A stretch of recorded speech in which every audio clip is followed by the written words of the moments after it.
Bismillahirrahmanirrahim. Assalamualaikum warahmatullahi wabarakatuh. Di sini saya Rifa Laila Syarifatul Munawaroh dengan NIM 12030500147 dengan kelas ilmu hukum 7D yang akan mempresentasikan tentang profesi hukum. Langsung saja. Yang pertama itu ada membahas tentang profiling atau pengenalan profesi hukum. Hakim ini adalah sebagai pejabat negara, di mana di dalam Undang-Undang Kekuasaan Kehakiman, hakim itu terdiri dari adanya hakim Mahkamah Agung, terus adanya hakim di Mahkamah Konstitusi. Nah, di dalam Mahkamah Agung ini, di bawahnya itu ada peradilan-peradilan. Kemudian, di Indonesia, hakim ialah orang yang bertindak sebagai pemimpin dalam persidangan. Atau seorang hakim ini bisa menjalankan tugas peradilan atau yudisial di lingkungan peradilan umum, peradilan tata usaha negara, atau peradilan agama. Kemudian, hakim ini merupakan profesi yang mulia, sebab profesi ini tuh dijalankan oleh kaum yang intelektual dengan berbagai latar belakang pendidikan yang baik untuk menjalankan tugasnya dalam rangka memberikan putusan yang adil. Kekuasaan kehakiman ini adalah kekuasaan yang merdeka untuk menyelenggarakan peradilan guna menegakkan hukum dan keadilan sehingga perlu diwujudkannya adanya lembaga peradilan yang bersih dan berwibawa dalam memenuhi rasa keadilan dalam masyarakat. Kemudian, di dalam pasal 5 ayat 1 Undang-Undang Kehakiman disebutkan bahwasannya hakim ini adalah hakim konstitusi Hakim dan hakim konstitusi ini wajib menggali, mengikuti, dan memahami nilai-nilai hukum dan rasa keadilan yang hidup dalam masyarakat. Hakim ataupun hakim konstitusi ini intinya wajib menggali, mengikuti, memahami semua ruang lingkup nilai-nilai hukum yang ada di dalam masyarakat itu sendiri. Nah, di dalam pengertian hakim juga terdapat di dalam pasal 1/8 KUH. Adalah sebagai pejabat peradilan negara yang diberi wewenang oleh undang-undang untuk mengadili. Menurut para ahli, yang pertama diantaranya itu menurut Alwisnu Broto, hakim itu sendiri adalah konkretisasi hukum dan keadilan yang abstrak menggambarkan hakim sebagai wakil Tuhan di bumi untuk menegakkan hukum dan keadilan. Kemudian untuk pembahasan yang kedua itu adalah organisasi hakim. Kita juga udah tahu ya kalau organisasi hakim itu adalah IKHI, yaitu Ikatan Hakim Indonesia. Nah, hakim itu sebagai profesi hukum yang pelaksana kekuasaan kehakiman Indonesia memiliki wadah tunggal. Itu yang tadi yaitu IKHI. Eksistensinya memang tidak akan ditemukan dalam undang-undang tentang kekuasaan kehakiman dan lembaga-lembaga peradilan. Namun, para hakim ini terlibat dan menggiatkan sejak lama hampir setua Republik Indonesia. IKHI ini itu merupakan organisasi profesi hakim dari 4 lingkungan peradilan yang tadi itu ada di dalam ruang lingkup itu ada peradilan umum, peradilan agama, peradilan tata usaha negara, dan peradilan militer. Nah, IKHI ini di dalam masa kepengurusan 2019 sampai 2022 ini dipimpin oleh para hakim agung. Ketua Kamar Pidana Mahkamah Agung, Suhadi menjabat ketua umum di dalam masa sekarang. Setiap hakim akan otomatis menjadi anggota IKHI. Selain menjadi sarana peningkatan profesionalitas anggota, IKHI punya misi melakukan pembelaan terhadap anggota yang melaksanakan profesinya selaras dengan tugasnya yang mulia dan luhur. IKHI ini juga mempunyai misi mendampingi pimpinan pengadilan di semua tingkat dalam upaya pembinaan hakim. Kemudian next untuk pembahasan selanjutnya yaitu pengelolaan sengketa. Di dalam pengelolaan sengketa, itu ada proses penyelesaian sengketa oleh hakim melibatkan beberapa langkah. Di antara itu ada pemahaman kasus, kemudian ada penyelidikan dan persidangan, yang ketiga ada pembuatan keputusan, yang keempat ada penulisan keputusan, yang kelima ada pelaksanaan putusan. Semua juga udah pada tahu intinya yang pertama itu pemahaman kasus, di mana setiap hakim itu harus memiliki pemahaman terhadap kasus tersebut karena nantinya akan membuat putusan pengadilan. Kemudian kedua ada penyelidikan dan persidangan. Intinya hakim juga bisa menyelidiki ataupun tapi tidak menyelidiki seperti kayak jaksa ataupun polisi yang lainnya.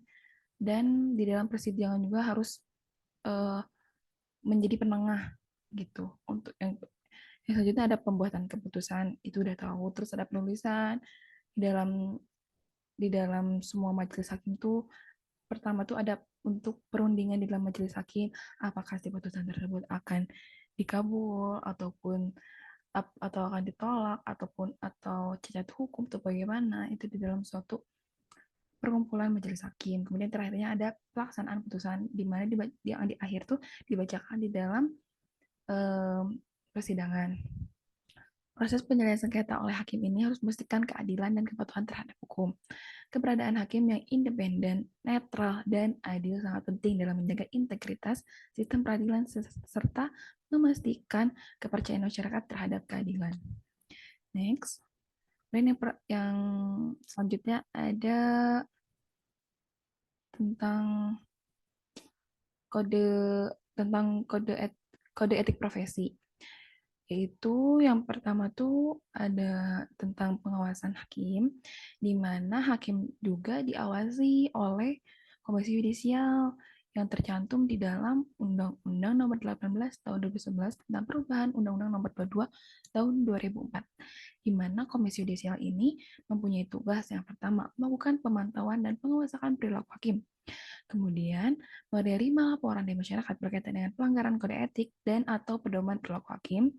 Kemudian, melakukan verifikasi, klarifikasi, dan investigasi terhadap laporan dugaan pelanggaran kode etik dan atau pedoman perilaku hakim. Kemudian memutuskan benar atau tidaknya laporan dugaan pelanggaran kode etik atau pedoman perilaku hakim. Yang terakhir ada mengambil langkah hukum atau langkah lain terhadap orang, perseorangan, kelompok orang, dan atau badan hukum yang merendahkan kehormatan keluhuran hakim.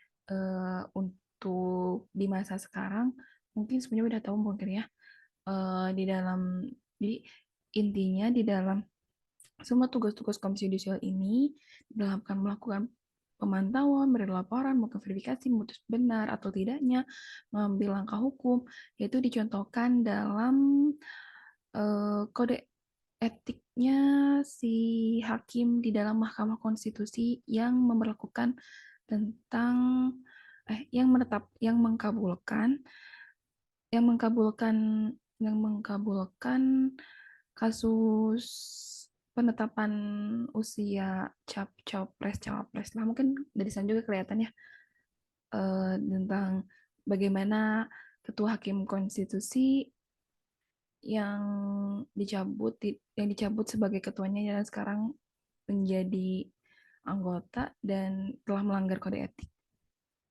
Kemudian yang selanjutnya ada dasar hukum. Di dalam dasar hukum ini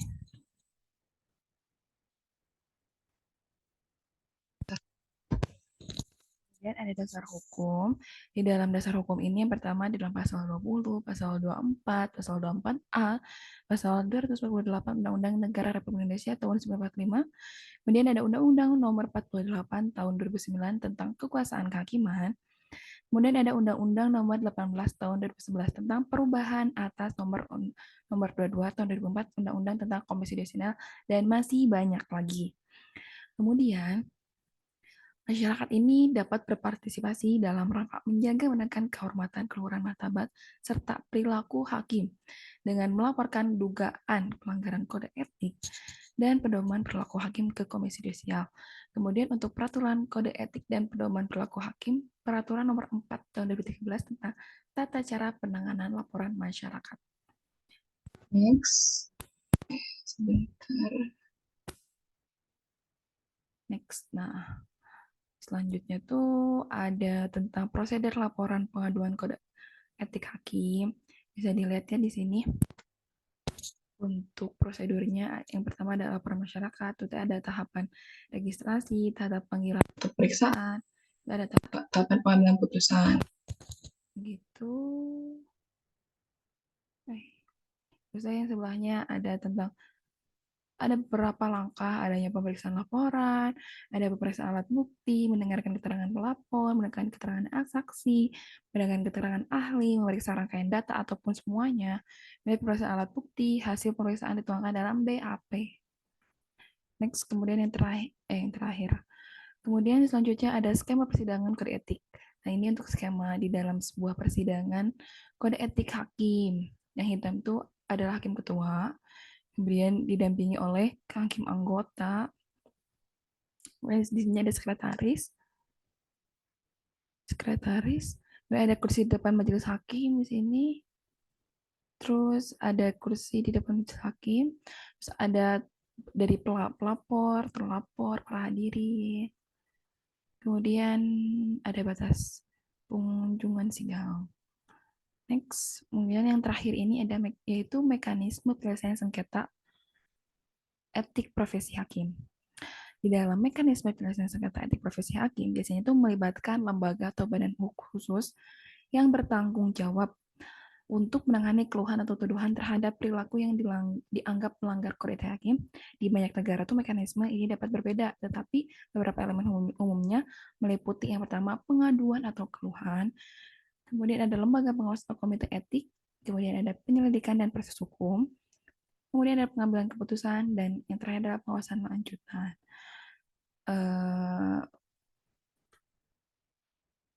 Alhamdulillah untuk presentasi kali ini telah berakhir.